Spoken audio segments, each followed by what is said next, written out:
Good morning and good evening, everyone. First of all, thank you very much for the very good feedback. So yesterday, majority of the people who has joined has given a very good feedback about the session. I appreciate each and every one. So before I start the session, I just want to confirm that the batch timings are from Monday to Saturday, morning 7:30 to 9 o'clock if you are in India.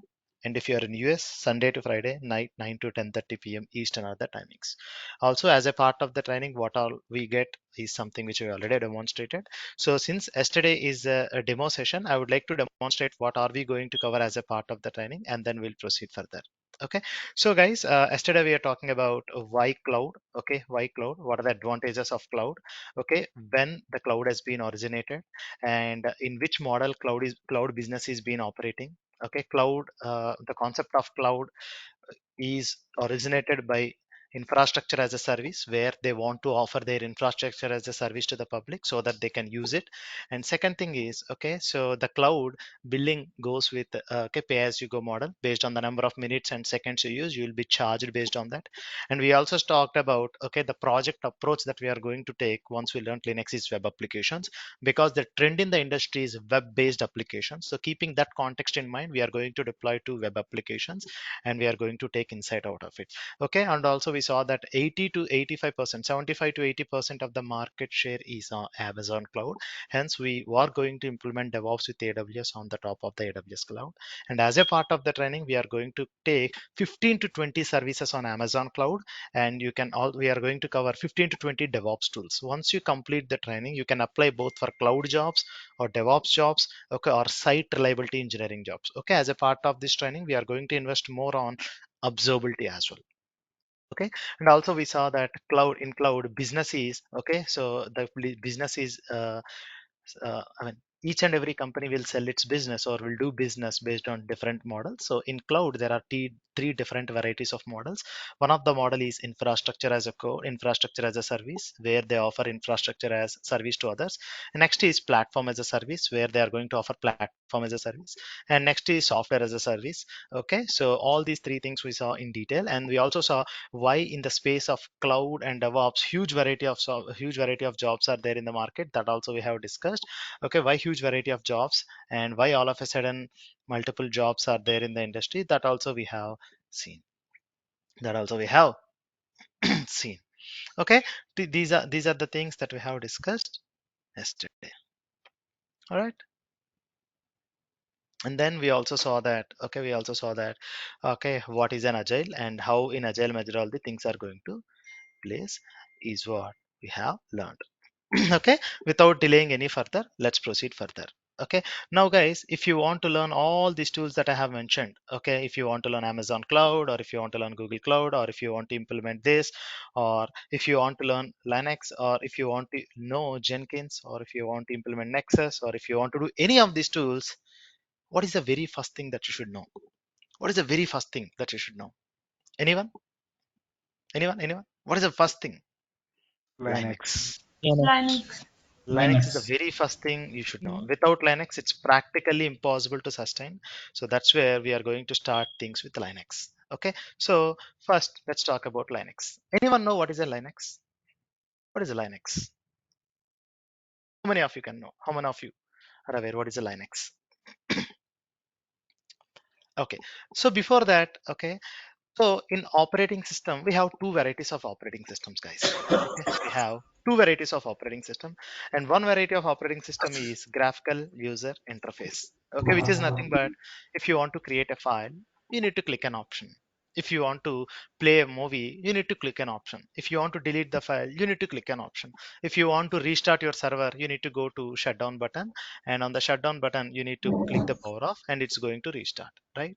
So likewise, each and every option is a graphical user interface, which a graphics is being shown in front of you with a list of options. Okay, that type of operating system is called as command line operating system. And another type of operating system is called as command line operating system, CLI. CLI stands for command line operating system.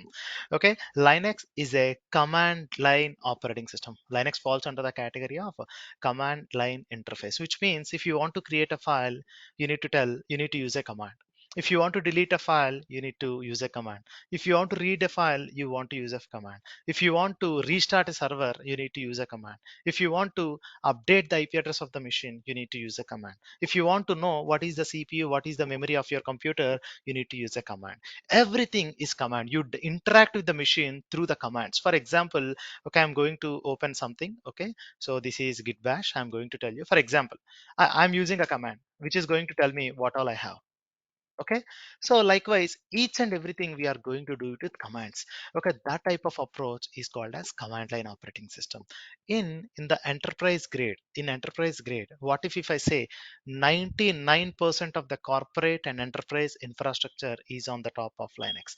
So what if I say, if I ask you what is the most asked, what is the most used operating system in the world, what will be your answer? It's a poll. What will be your answer? Anyone? Windows. Okay, Windows. Linux. boss. Okay, Linux, next answer. Linux. Linux. Linux. Okay, I got 6 Linux and 2 Windows. Anyone else?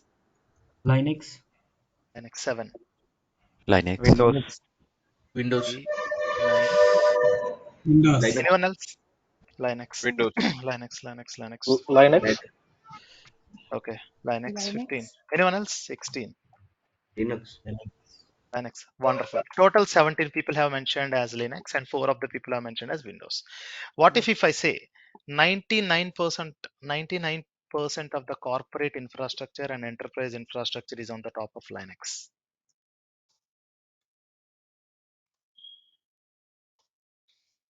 Okay, 99% of the corporate and enterprise infrastructure is completely on the top of Linux, and it's practically impossible to imagine the world without Linux. Linux is a command line operating system. Okay, so I'd like to show you with a proof what is the usage of, okay, usage of operating Are you system. sharing anything? Yes, I'm sharing. Sorry, I will reach.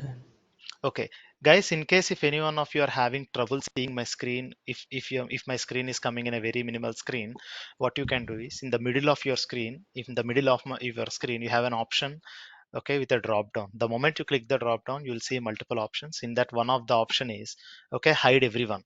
Okay, if you click the hide everyone option, you will see, okay, you'll see the required participants or the your whatever I'm sharing will be fit to your screen. Please use that option. All right, guys. So let me show you from Wikipedia. What it is showing is, so this is from Wikipedia. Let me go here and see that option. Yeah, this is a very nice image which I use most of the times. It has information till 2020. If you see this, okay, in 1990, okay, if you see this in 1990, blue indicates Unix.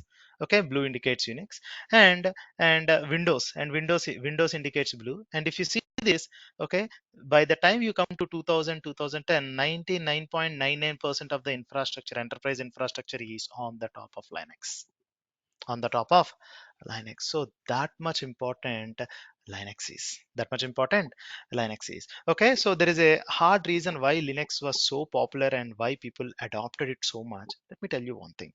Let me tell you one thing. Okay, so before that, okay, so before that, what I want to do is I want to tell you the business. Okay, okay. If I ask you who is the richest person in the world, okay, so when you are a kid, if someone asks you who was the richest person in the world for a long time, what will be your answer, guys? Who is the richest person in the world for a very long time?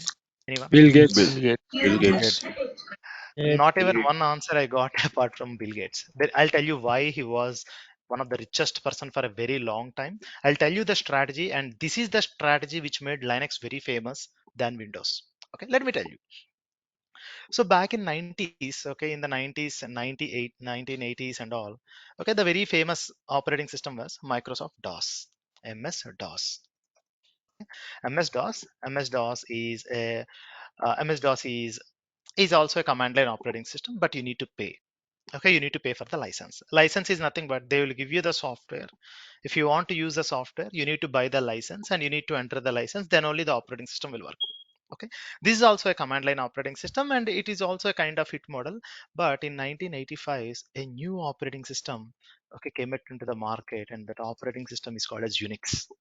Unix.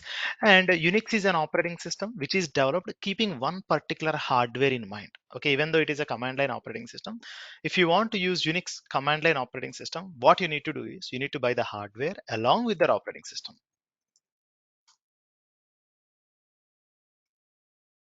So no doubt, okay, Unix operating system is very famous. Okay, a lot of companies, you name any big company, they have these Unix machines. And the best part of the Unix operating system is there are servers which are running from last 10 years, 15 years without even a reboot. That's the stability and the ability of the command line operating system with respect to Unix. With respect to Unix, it's not like I'll buy a Lenovo computer and on the top of the computer I'll be using Unix. No, it doesn't work that way. Okay, if you want to use Unix, you need to buy their hardware, and buying that hardware is going to make the affordability of the operating system a very costly affair. So at the time in US, only universities and only the rich business people used to afford the Unix operating system. No doubt it is a very very good thing, but at the same time it's an extremely costly thing. Okay, so it used to give extremely better stability and reliability, because if the hardware and the software is being manufactured and supplied by a single vendor, it will have better compatibility and better performance. Okay, and that's the reason why iPhone with a 2 GB of RAM and one processor gives you way better performance than any other Android phone. Okay, because the software and the hardware are being manufactured by the same Apple, so they know how the hardware and software works, making it one of the best machine, and at the same time making it one of the costliest thing as well. Okay, so and at 1985 there is a person called as Linus Torvalds. So he saw that, and he saw how the business is operating, and he decided to design an operating system which should be free, so he want to design an operating system, and he want to design an operating system where he want to make it absolutely free. Okay, where he want to make it absolutely free. All right, where he want to make it absolutely free. Just a second. Where you want to make it absolutely free. So but he don't know how to start and what to start.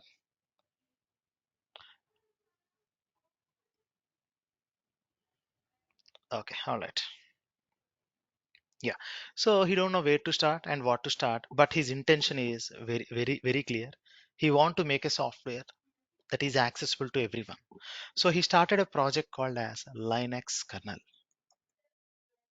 Okay, so that's where the seeds of Linux were sown. Okay, Linux kernel. Okay, he started a project called as Linux kernel with a few aspects in mind. He want to develop a project which should be, okay, which should be an open source. Okay, which should be an open source.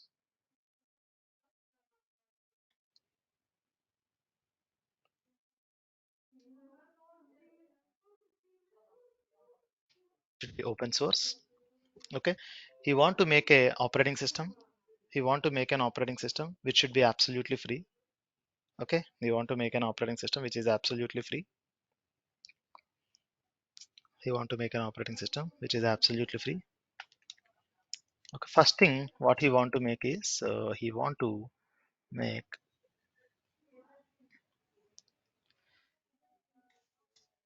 first you want to make a, okay, free command line interface operating system. Okay, command line OS you want to make, and he want to make a software in such a way that which can run on anywhere. It doesn't matter whether you use, okay, a HP server, or whether you use the Cisco server, whether you use an IBM server. I don't care whichever hardware you use. Okay, it should run on any hardware irrespective of any restrictions. And the code should be, okay, the code should be, OS should be open source, and it should fall under the category of GNUX. GNUX stands for generally not Unix. Okay, no doubt the Linux command line operating system is developed keeping Unix operating system as a reference in mind, but it is not a copy. Okay, GNUX stands for generally not Unix. Okay, this is the standard. So what he did was he started a project called as Linux kernel, where he has given a call to all the developers across the world, telling that, hey guys, I would like to develop a software or an operating system which should have the capability to run across the world, and I want to make it absolutely free, where everyone, anyone should be able to access, and at the same time they should have the accessibility and the feasibility to run on any hardware. That's the thing. Okay, so with that context in mind, Linus Torvalds has started the project. Now if I ask you one question, what do you mean, what is an open source? What will be your answer? Anyone? I ask you open source Free, software, free to free use. to download. Nothing okay, to free pay. to download. Free to use. Without Anyone can any, which use is used free. without any license. Okay, We don't so have to first thing pay is, money for a license. mhm, all right. So, okay, but small corrections, you are almost right, but small corrections. An open source software may or may not be free. Keep this point in mind, guys. This is very important, which majority of the people fail to understand. An open source software may or may not be free. Okay, if you think that an open source software is a free, that's absolutely wrong. Okay, and second thing, can you, okay, the code of the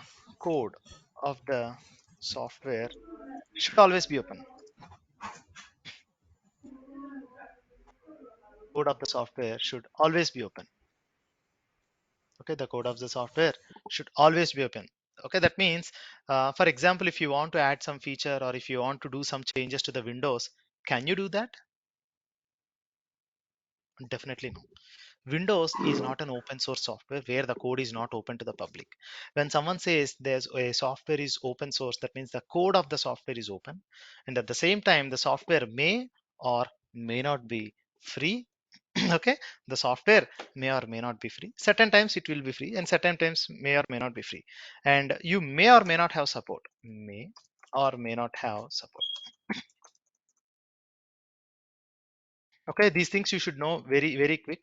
You should be very prompt on this, because in calls, if someone says that this is an open source, it should not give you an impression that it is a free software. Okay, all right. So if someone says the open software is open source, these are the things that you need to understand. The code may or may not be open. Okay, and it may or may not have an enterprise support, but at any point of time the code of the software should be open. Keeping that in mind, okay, the Linux operating system has been developed. Okay, if I ask you Linux is an operating system, if someone asks me Linux is an operating system, I will say Linux is an operating system. It's not an operating system. I'll say it is a kernel. Okay, so what is a Linux kernel? Anyone anyone what is a Linux kernel? Anyone, or any kernel?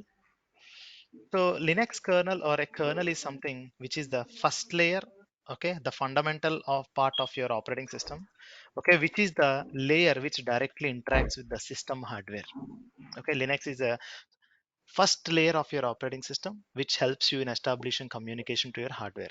And the toughest part of developing or writing any operating system is developing a kernel itself. Okay, if kernel is there, you can, okay, if kernel is there, you can start developing operating system. Okay, so Linux is something which is being developed by, okay, which is Sir, being you developed mean by, in every operating system there is a kernel? yes, you are 100% right. Okay, it's a low Yes, level yes. operating system, you can consider it as, okay, it's the first layer of any operating system which will have kernel, any operating system. All right, perfect. So Linux is the first layer of any operating system, that is a layer or the foundation part of the operating system which interacts with the hardware. Okay, which is the toughest thing to develop. Okay, keeping this open source in mind, open source Linux in mind, there are 300 plus flavors and versions of Linux. You go to any interview, they'll ask you what all flavors of Linux have you worked. Okay, what all flavors of Linux you have worked, what all flavors of Linux you worked, or which flavor of Linux. Okay, this is the question. You, if most of the companies, they would start with, okay, you know Linux, you mentioned Linux, which all flavors of Linux do you know? That will be the first question. Okay, since Linux is an open source, there are officially 300 plus flavors of Linux are available. Okay, so for example, Facebook has its own version of Linux. Google has their own version of Linux. Okay, Twitter has their own version of Linux. Okay, so IBM has their own version of Linux. Okay, so if you want to see how many flavors and how many versions of Linux are available, okay, so let me show you. Okay, let me show you how many flavors of Linux are available. Uh, so Linux distributions.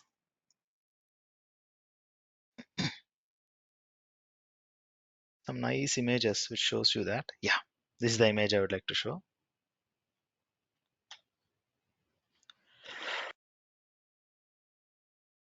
So these many flavors and versions of Linux are there from 1992 to okay till 2022. These many flavors and versions of Linux are available.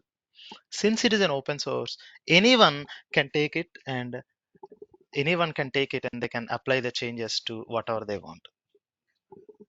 Okay, all right, guys.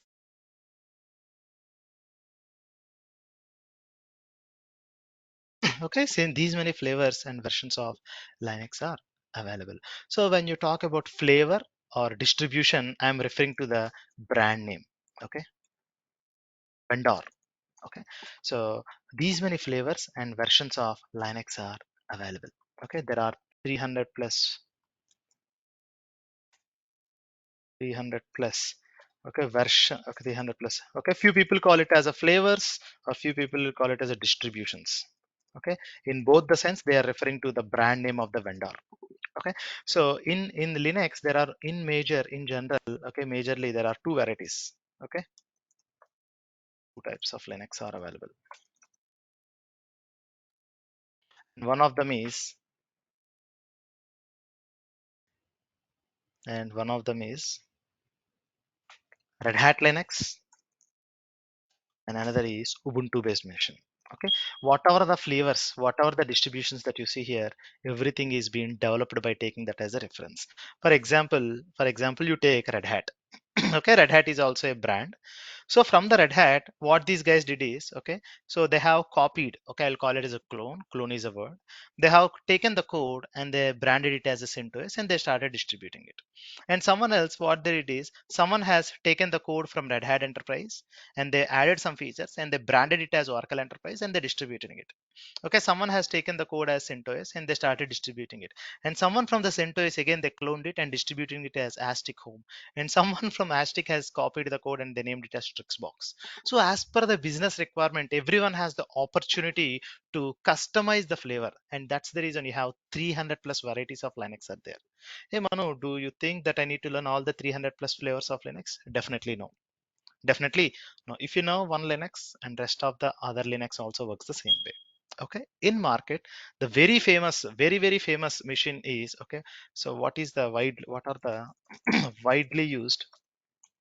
Even in interview, if they ask you what all you have used, you just need to tell this. Okay, what are the widely used Linux flavors at corporate? Okay, the first answer is Red Hat or CentOS. Red Hat and CentOS, both of them are almost same. And second thing is Ubuntu or Debian. Even this is also widely used.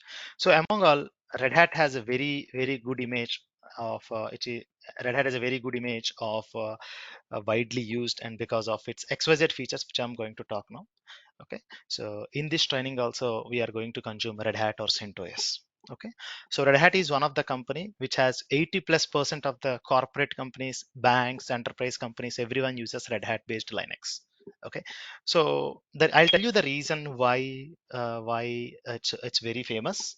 Okay, so when you are buying, if you are based out of India, guys, if you are buying any car, what is the factors that you'll choose? Anyone? If you want to buy any product, what is the very first thing that you'll check? What is the very first thing? Anyone? Anyone? Brand. Okay, brand. Why brand? Why brand? Then someone said brand. First you look at the brand. Why brand? If a brand has to establish that brand value, what is the first thing that they look? You consider Nike. Sec- Okay, the moment you say Security. okay, security is the second thing. Wonderful. Brand value, security are the two factors that you look when you are selecting a product. Why brand? Old one seems like 100 years back or 50 years back. Okay, how old it is? Somehow Yeah. it's looking like a wine. More old. Features. Okay, jokes apart. Uh, Yeah, Features. I guess Features. feature. customer satisfaction. That's exactly what I'm looking for. Customer satisfaction or UX. Customer experience. Okay. So among all, okay, if they want to achieve the brand value, they need to achieve first. Okay, if something has to be considered as a brand, or if something has to recognize the value of a brand, if they want to achieve the brand value, okay, they need to establish the customer experience first. Okay, customer satisfaction is important. So the moment I say shoes, the very first brand that comes into your mind is Nike. You take Nike shoes, you buy shoes in Nike showroom, you use the shoes, you do for running, you go for a walk, everything. After 3 weeks you go and say that, hey, these shoes are somehow I'm not comfortable. When I'm walking, I'm not feeling comfortable with the shoes. What these guys say? What these guys say, guys? Anyone can tell me what the Nike shop or Nike vendor will say? Anyone? Anyone tried it? I think Immediately they'll give you we a can replacement replace or with reimbursement. yeah. Exactly. That's exactly the customer satisfaction is something along with the features or the comfort is going to enhance the brand value of it.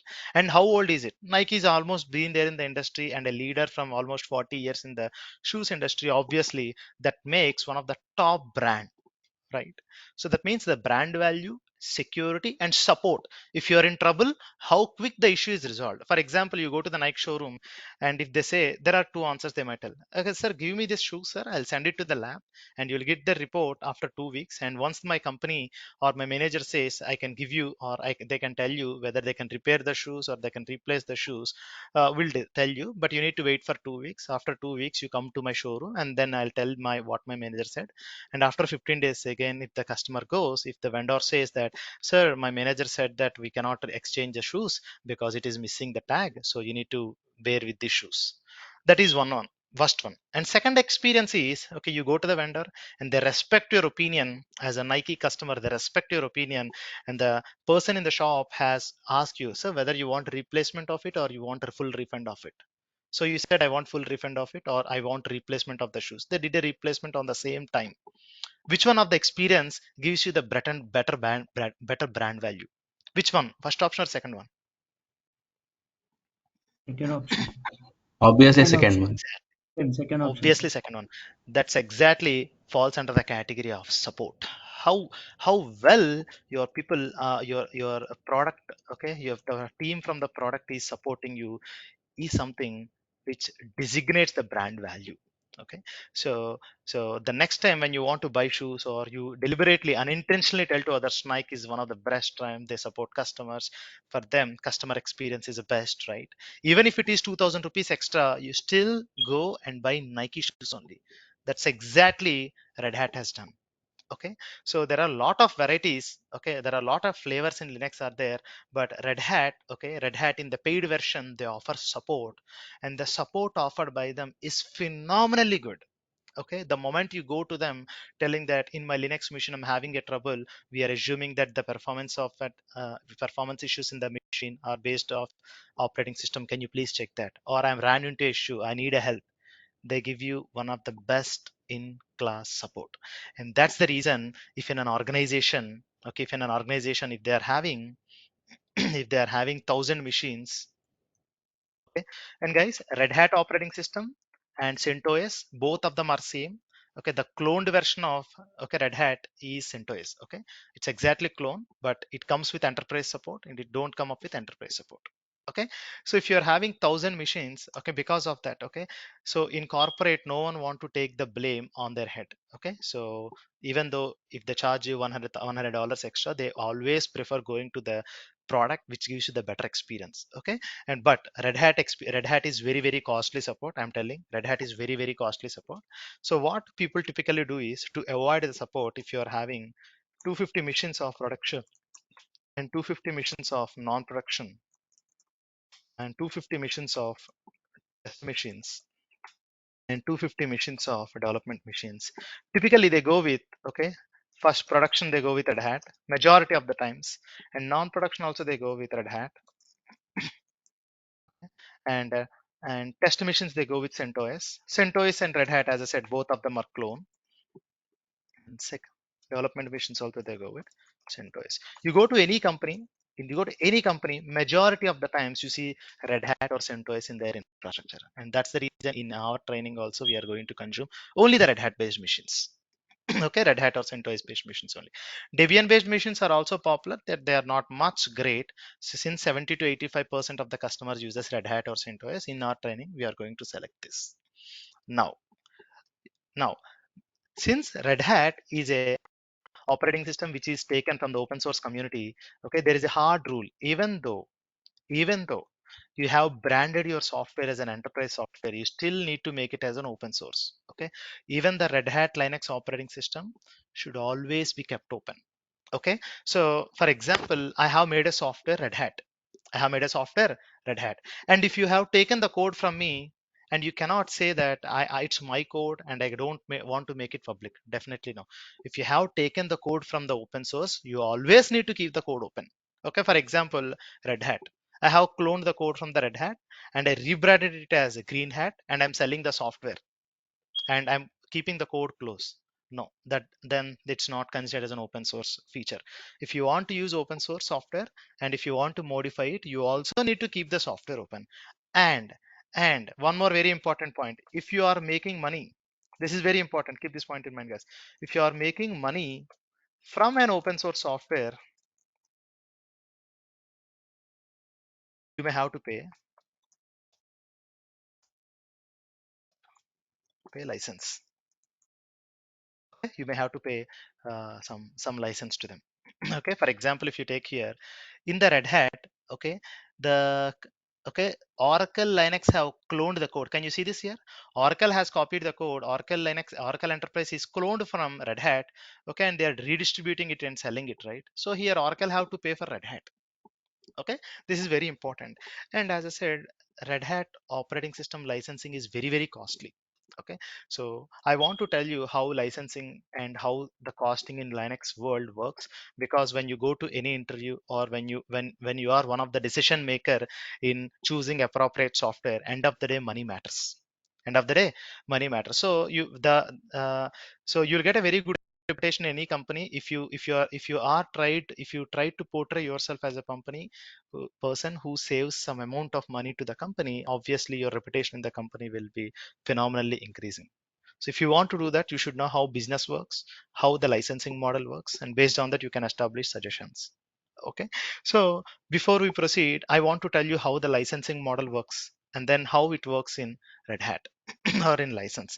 Okay, for example, guys, the in the beginning of the session, I have asked you, if I ask you who is the richest person in the world, okay, for a very long time, majority, not majority, everyone said that Bill Gates. I'll tell you why. I'll tell you why. For example, you have taken a personal computer, okay, on the top of the personal computer, you have installed Linux. You have installed Windows.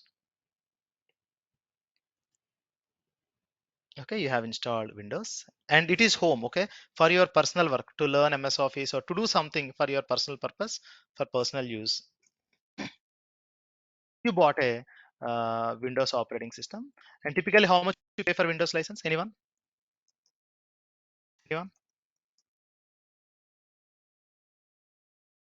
5,000 rupees, for example. 7 to 5,000 rupees. 8,000. Yes. Yeah, 5 to 8,000. Let's keep it very simple. 5,000 you pay, and if you pay, you can use it lifelong. For example, if you paid license for Windows 8, and if Windows 10 is released or Windows 11 is released, majority of the times they'll give you free update, right? Agree or not? You can use lifetime. But in corporate it's not like that. If the same license, okay, if the same computer, okay, if the same computer is bought by, for example, this is a computer, okay, which is being given in a corporate company like IBM or Cognizant, okay, so they bought a computer and they want to give you a license, okay, because corporate companies don't use cracked version. Okay, if they go with cracked version, Microsoft will sue them. Okay, not just them, and they will have some corporate audits will happen. And if they, let's not talk about that. So in corporate, how licensing model works is a little different. Okay, in corporate, how licensing model works is little different. For example, if you buy a computer, this is the computer which you have bought or your company bought, and the same Windows Professional Edition they bought, Windows Professional. their licensing model is little different. Okay, it's not like you bought the license. Okay, so for professional, obviously if you are making money from a software, Windows will charge you more. You need to pay 10,000, and at the same time, for every 3 years once you need to renew it. Every 3 years you need to renew the license. It's not like I got the license in 2011, I'll use it till 2018. No, for every 3 years once you need to pay 10,000. Got it? What if your company has 10,000 employees, 10,000 machines? If, for example, you take a company called Google. Google has 10 lakh employees. Do you think that they can afford 10? How much are they going to afford to renew the computer license? Don't you think it's going to be a very costly thing? This is one of the licensing model which made very higher revenue in in Microsoft space. And second thing, you take a for example, you take a server, okay, Windows server, the same Windows server. You take a Windows server, okay, you take a Windows server, and on the top of the Windows server, so for example, this is a Windows server. Let's take this Windows server. Let's take this Windows server. This is a Windows server, and on the top of the Windows server, okay, I'm very bad at drawing, so you need to bear with me on this. Okay, this is a Windows server.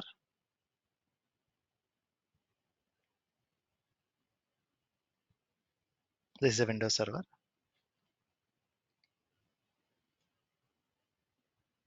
Okay, this is a Windows server. So on the top of the Windows server, okay, for example, this is a Windows server which is being used by, okay, okay, for example, okay. So this server is used by 500 people.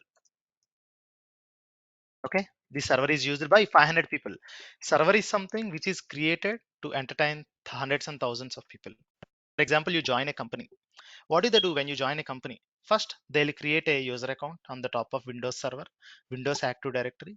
And using those credentials, you are going to sign into your HR portal, your leaves portal, your taxation portal, your Form 16 portal with the same IDs you'll use, right? They use something called as Windows Active Directory.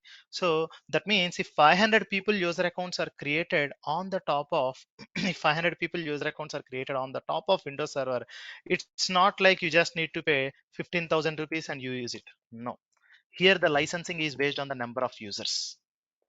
Let me show you. So Red Hat, okay, Windows license, Windows Server 2022 license.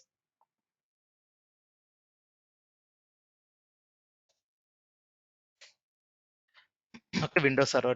Can you see this? How much it costs? So let's, for example, you take one and you take $428. Let's see what they'll tell. See, so the licensing cost, Windows Server cost is 2022 is for 16 cores. That means if your server is having 16 processors, then you need to pay this much. Okay, also they'll tell you certain number of users. Okay, they didn't mention the users. Okay, so based on the number of users and based on the number of, okay, based on the number of, can you see this? Yeah, this is what I'm referring. Can you see this? Guys, can you see this?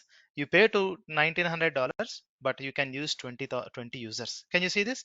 And you pay $4,740. You can use this 50. Okay, your licensing of the server is dependent on the number of servers that you're creating. Don't you think it's going to make extremely costly thing? What if a company has 10,000 Windows servers? Do you think that they end up paying huge amount, hectic amount to Microsoft? And this is something this is something which has energized, which has boosted up the open source community to develop the softwares and distribute the software for free. Got it? And in Red Hat it doesn't work that way. For example, if you take Red Hat license model, let's have subscription cost. Here we call it as a subscription. Okay, Red Hat subscription. Red Hat license model, Red Hat support models.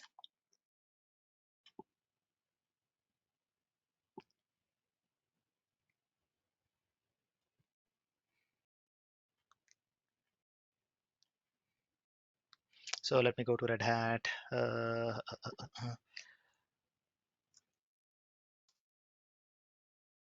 Red Hat license support models. This is a subscription guide.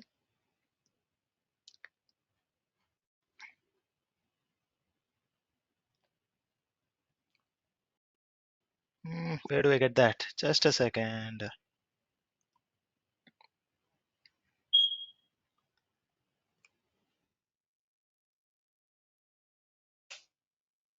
I'm not getting.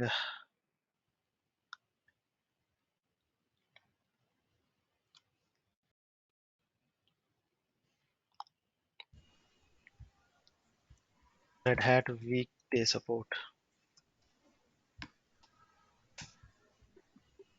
production support, terms of services.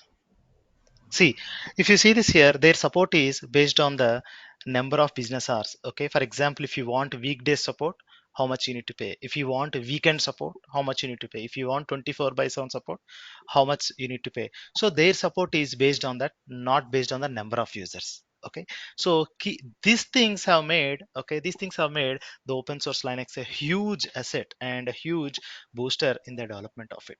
Okay, and for example, a startup cannot afford 5,000 servers of Windows, but they can afford Linux.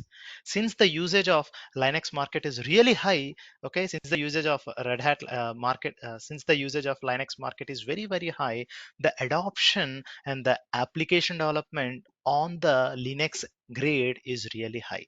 And that's mandatory, and that's why it's very, very mandatory. You need to know Linux. Okay, so that's how things are. And second important thing is, okay, and second important thing is, okay, that I would like to tell. And Red Hat may or may not be free. For example, Red Hat. Okay, you're using a Red Hat. For example, Red Hat has both, okay, uh, desktop model and server model.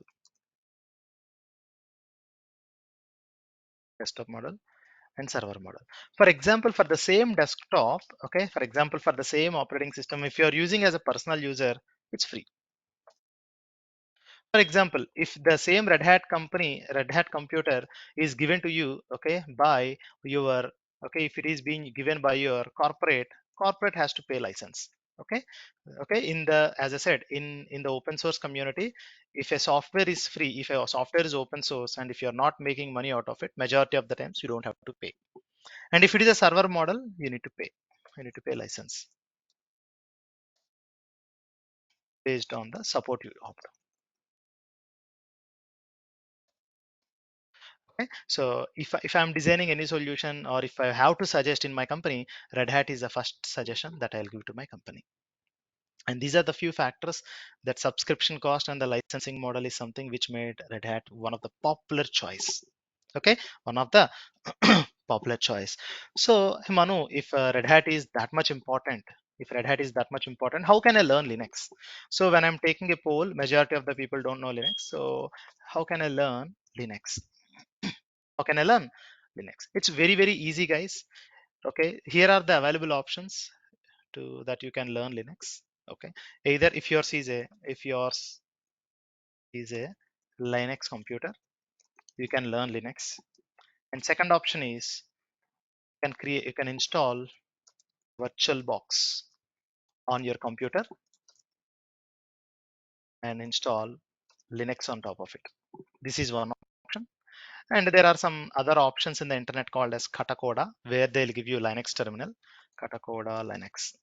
Okay, these a lot of options are available.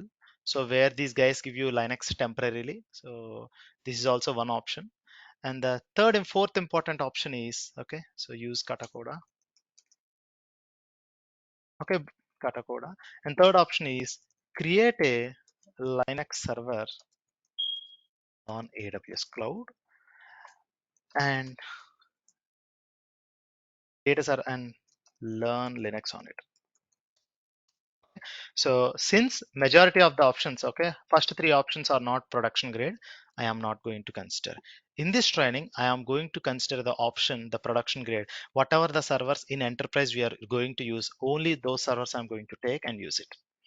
Okay, so today today or tomorrow we are going to create a server on AWS, and then we are going to learn Linux on the top of it. Clear? So there are a lot of ways to learn Linux. One of the production grade approach is creating a server on the top of AWS and learning Linux on the top of it. So if you want to survive in the cloud and DevOps space, the first thing that you need to know is you need to know Linux. Without knowing Linux, so diving in DevOps and cloud is just like just diving without any proper guidance. So you'll waste a lot of time. All right, so we are going to do that. So if you want to create a server on AWS cloud, what you need to have? Okay, if you want to create an AWS account, here is what you need. Okay, AWS. Okay, you just type AWS. Okay, click on the first link. Amazon is the first cloud account which has introduced the concept of free tier. Okay, so if you want to learn AWS, majority of the times without spending single penny, you can consume majority of the services absolutely free. Okay, when you create an account on AWS, okay, so you get an account for 12 months. Okay, I mean the account is always free. Okay, Amazon offers you some free services, okay, which you can use it as a part of our learning. The same services even in your enterprises they use. Okay, so as a part of the free tier, okay, you can use a server for 750 hours. For example, even if you run a server, okay, 24 hours, okay, 24 hours into 28 days, 24 hours into 28 days, still it's lesser than 750 hours. That means you can take a server and you can use it for 750 hours. And Amazon also offers you 5 GB disk for you. That means you can use a disk, 5 GB disk absolutely free. And then if you want to learn certain databases, or if you want to learn some some whatever it may be, everything are offered absolutely free. And if you want to create consume these services and learn cloud on it, you need to create an AWS account. Okay, so how do you create an AWS account? If you want to create an AWS account, what all are needed to create an AWS account? If you are based out of India or US, okay, to create a AWS offers you a free account for 1 year. And to have an AWS account, you need to have a valid email ID. You need to have a valid email address. Okay, you need to have a valid email address. You need to have a credit or debit card, preferably credit, preferably credit.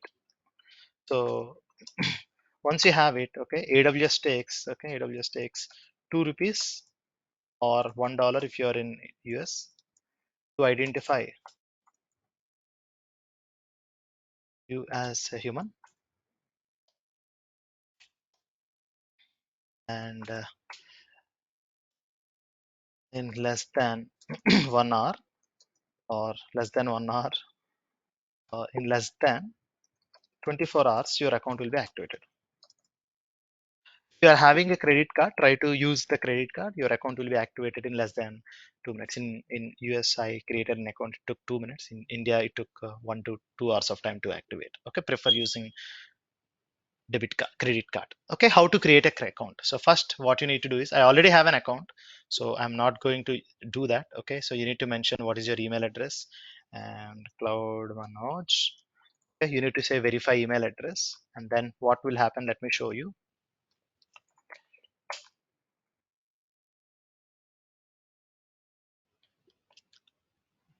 AWS account creation. For each and everything, we have some nice documentation. Okay, so first you need to type AWS free tier account in your browser, and then just say create AWS account. And then you need to mention your email address. That should be a valid email address, and give the name, and ensure verify your email address. The moment you say verify email address, you will get a one-time password to your account. And once you receive the one-time password to your AWS, one-time password to your email address, you need to enter that. Okay, and then it will ask you to set up your root password. Guys, this is the password which you will be using it to create to log into your AWS account.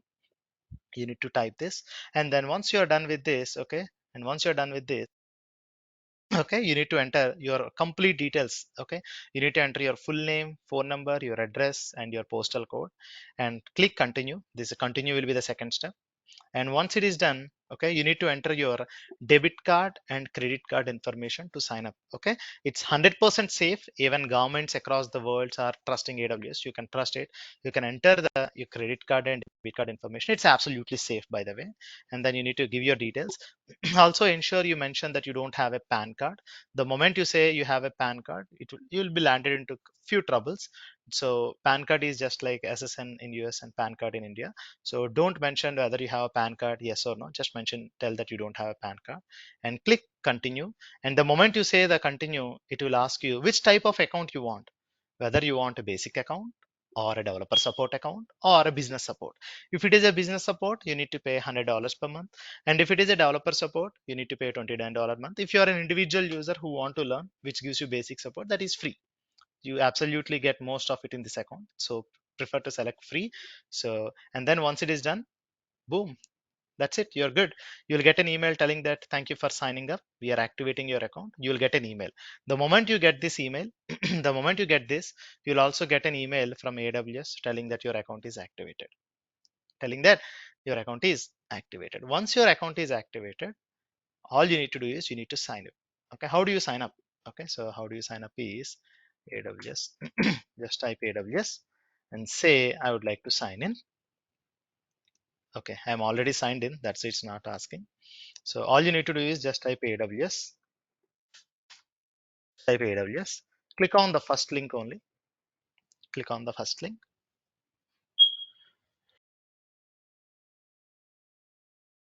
Click on the first link.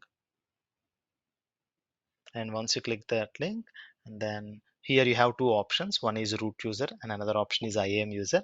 What is an IAM user? We'll talk about it. It is called as access delegation. Which team can do what? Okay, so a Linux management team, Linux admin team should only have access to servers, and the storage team should have access only to servers, and the network team should only have access to the network. Likewise and like forth will designate the things. And you need to always need to choose root account at this point of time, and then you need to enter the email address with which you have created. So this is the email address that I have created. Click that and enter the password. Okay, in my case, I have entered the password. Just sign in. The moment you sign in, this is how the portal looks like. This is how the portal looks like. So once the account is created, what all you need to do is something I'm going to tell you tomorrow. And before you come to tomorrow's class, I have a request to everyone. I want every one of you to, okay, so one more thing. What all softwares do I need? What all softwares, okay, do I need to install on my computer? Okay, so this is one of the this question I got yesterday. More than 10 to 15 people have asked me this question, so I would like to address this. So what all softwares do I need to install? Okay, it depends on the type of computer. For example, if you're Windows, if you're Windows user, I want you all to install these softwares. Okay, so you don't have to. Tomorrow I'll teach you what to install, how to install all these things. So git bash. Okay, so what is the purpose of it? I'll tell you all these things tomorrow. And next thing is I want every one of you to install Excel. That's it. These are the only two softwares that I need. Okay, I don't mind whether your computer have 8 GB memory or 16 GB memory. Even if your computer has very least privilege or very lesser resources also, that's fine. Okay, and if you are a Mac or Linux guy,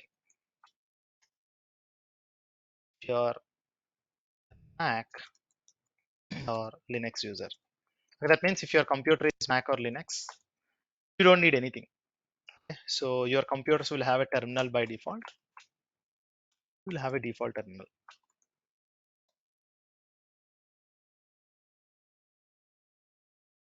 You will have a default terminal and you can use it. You don't have to And Git bash anything. and Sorry. Git bash. Git bash. Hmm. Hmm. Git bash is also by default in Linux and Mac. Uh, no, you have a terminal. The reason why we want this is to connect to Linux servers. Okay, so the terminal is available in Linux machines by default. Okay, you right click your computer on Linux, you have an option called as terminal. If you're a Mac user, right click on your mouse, you have an option called as terminal. All right. Yes, yes, Okay. yeah. So I want every one of you to install Git Bash on the top of your computer. How to install Git Bash on the top of your computer? Just type Git Bash for Windows. Just type Git Bash for Windows. You click this, and the first option, just click download. It's going to download that software. It's a 50 MB software. All you need to do is just type this. Okay. So that software is already installed on my computer, but I'll show you. Click this.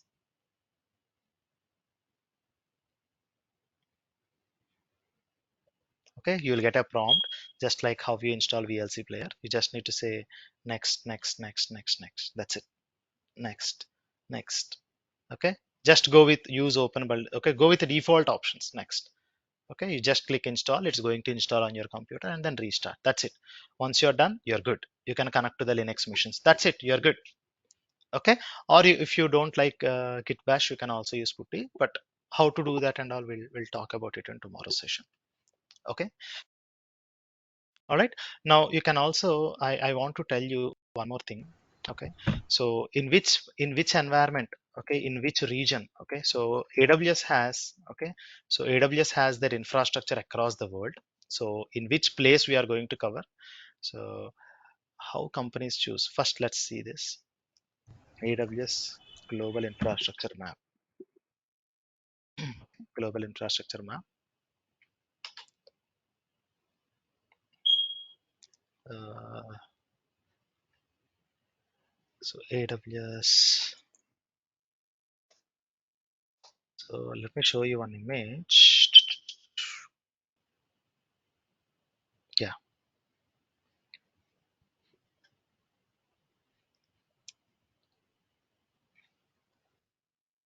So guys, AWS has footprint across the world.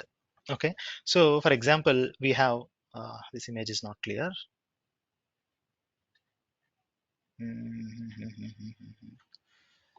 Uh,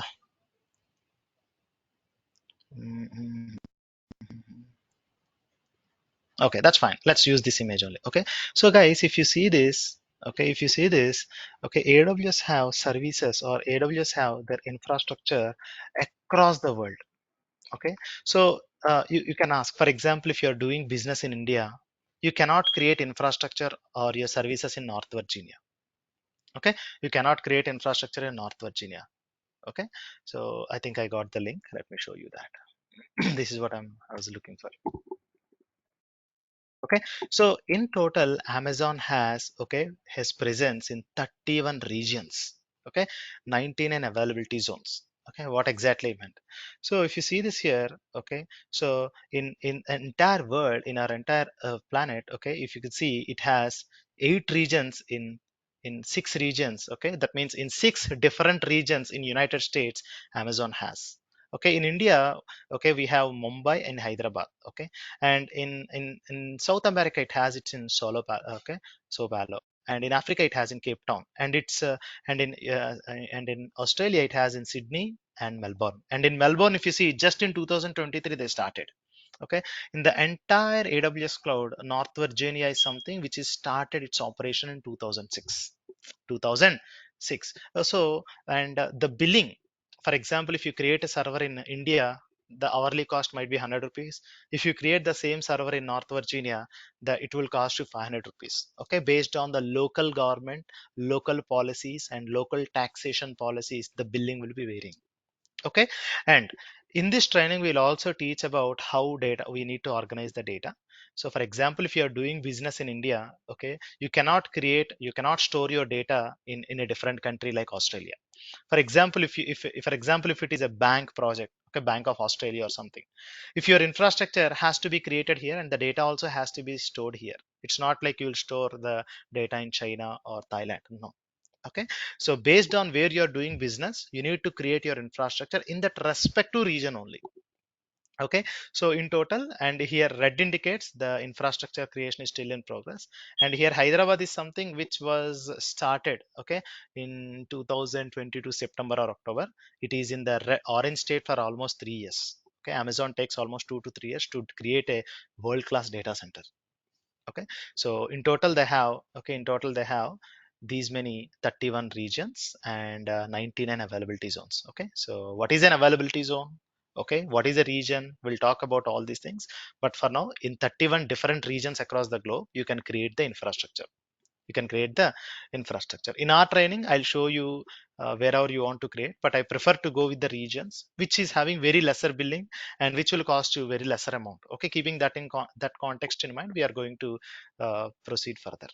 Okay, so the goal for tomorrow is, tomorrow we are going to understand certain basics of Amazon cloud once your account is created, and then we'll start creating our AWS server, and then we'll start hitting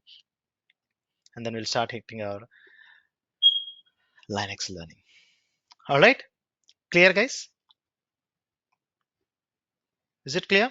Any questions, anyone? Yes, Yes, yes. sir. That's clear. Perfect, That's clear. perfect.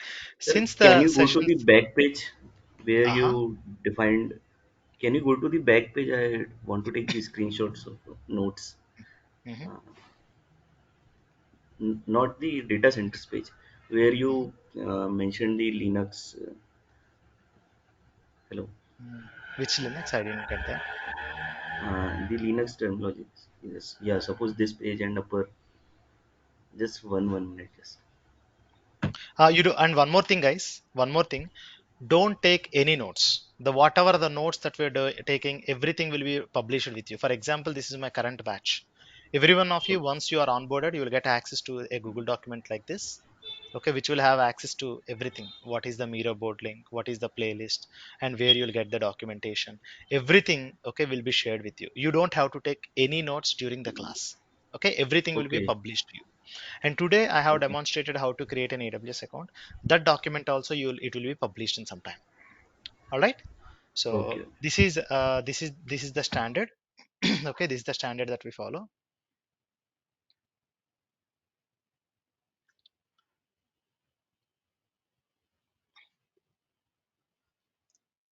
during class. You don't have to take notes. Okay, we will share you the recording after every session. Okay? Once you're onboarded, majority of the people confirmed their onboarding. Once you're onboarded, you'll be given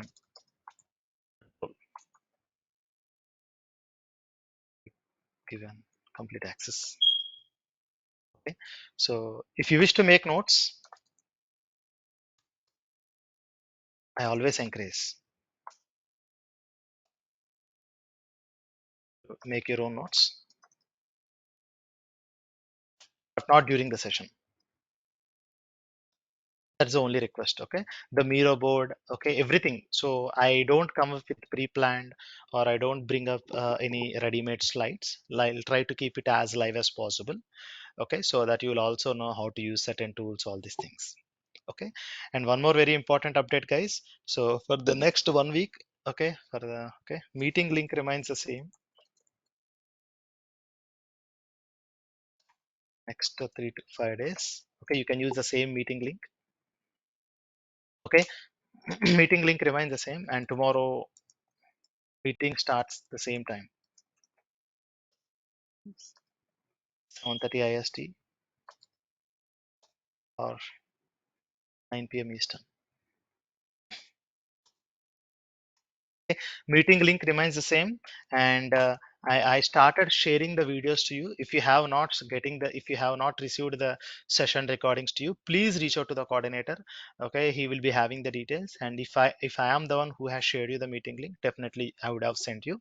And yeah, that's for today. And again, I'm telling you, tomorrow for the next 5 days, meeting link remains the same, and okay, meeting link remains the same, and session timings will be the same, 7:30 morning India time or evening 9 Eastern. Okay, and that's for today, guys. Any questions, anyone? And here we have a few things, right? What is availability zone? What is region? What is point of presence? These are very important, which we'll talk about it tomorrow in the session. And that's for today. Any questions, anyone? And we are good for today. I'm here to take up questions. If you have any questions, you are always open to ask. And every session, at the end of the session, I'll open uh, questions session questionnaire. You can ask any questions. Any questions, anyone?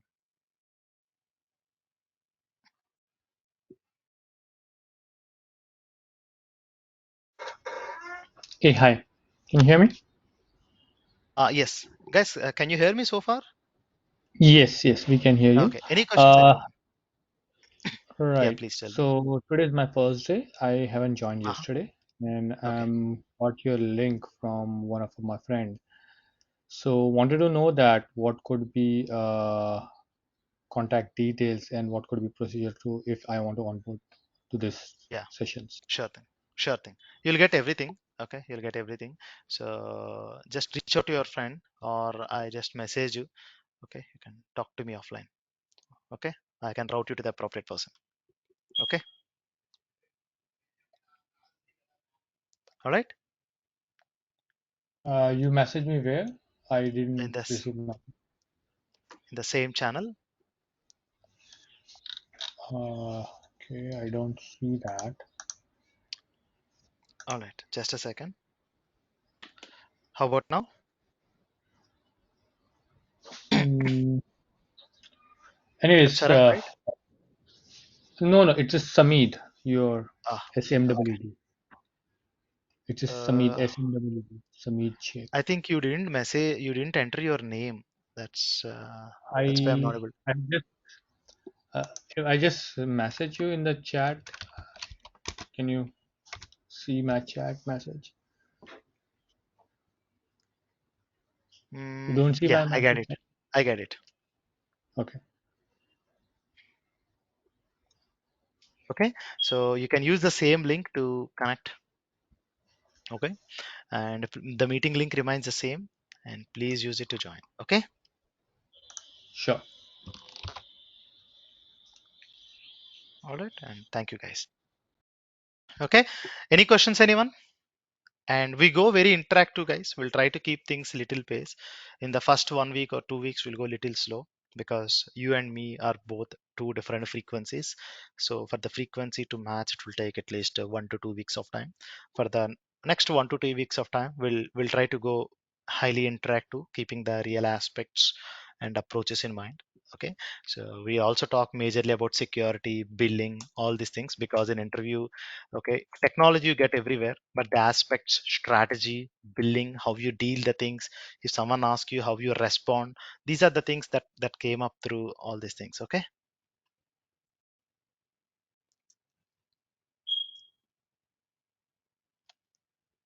all right, guys. Thanks, Manoj. Perfect. Okay, and Samit, Okay. you have not missed really anything. Yesterday we had a demo. I can forward you the meeting link as well to you. That should not be an issue. Thanks. That will be great. Yeah, thank you. I just messaged the meeting link to you. Any questions, anyone? Also, yesterday, many of the people have messaged me, what is this I'm using, how all these things are going. So this is one of the productivity tool, guys. So I write the things what I want to do. So for example, when you're using laptop or when you're using any browser, in our day, 80% of the job will be done on the browser, right? So if you want to do something, definitely we miss, okay, since we open multiple tabs and all. Okay, so since I deal with people across the world, I use multiple times, and this is a to-do list I make. And if you want to use this page, there is a nice plugin called as start.me. Okay, this is the plugin that you need to use. So if you use start.me, okay, it will ask you add the go extensions, for example, start.me. Okay, so all you need to do is you just need to, okay, sign in and add this plugin. That's it. Okay, it's going to make your life more easy and highly productive. All right, so for whatever you want to do, you can search and add it here. For example, if you want to do something, if you want to add any, okay, you want to see currency converter. Okay, so if you want to see currency converter about India, based on your business, you can customize it. So you can add the widget here, it comes up. Okay, so whatever I want to do in my day to day, I'll keep the things here so that I don't lose track of it. That's it. It's nothing else. It's just a Google Chrome plugin. Start.me. All right, guys. That's it. And again, I'm repeating. So meeting link remains the same for the next 5 days. And tomorrow meeting starts at, okay, tomorrow meeting starts at the same 7:30 a.m. IST or 9 p.m. EST. And that's for today, guys. You'll get the meeting link in a few minutes. And thank you very much. And that's for today. Okay. See you guys. Thank you, Manoj. Okay. Thank you. Thank you, sir. Naresh, who has shared the meeting link? Okay. All right. Yes, sir. Thank you very much, guys. Thank you, sir. Thank you, Manoj, for the session.